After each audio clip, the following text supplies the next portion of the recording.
యాక్చువల్గా students, intermediate స్టూడెంట్స్కి intermediate board సిలబస్తో పాటు ఐఐటి జేఈ ప్రిపరేషన్ అనేది చాలా టఫెస్ట్ ప్రోగ్రామ్, అసలు రిస్కీ థింగ్, అండ్ వాళ్ళు ఛాలెంజింగ్ ఫేస్ చేస్తూ ఉంటారు.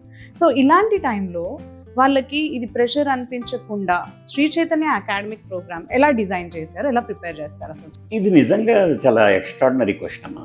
2 సంవత్సరాలు ఇంటర్మీడియట్తో కూడా ఐఐటి జేఈలో మెయిన్స్ ఎగ్జామినేషన్స్లో అద్భుతాలు సాధించారు. ముఖ్యంగా ఆ టైం 2 సంవత్సరాల టైంని ఎలా ప్రాపర్గా ఉపయోగించుకోవాలి.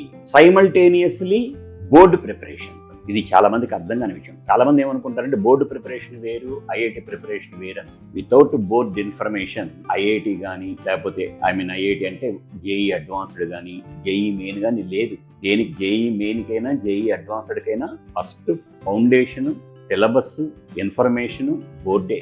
ఎక్కడ వరకు ఏది చెప్పాలి, ఎంతవరకు ఏది చెప్పాలి, ఇక్కడ కాస్త వేరియేషన్.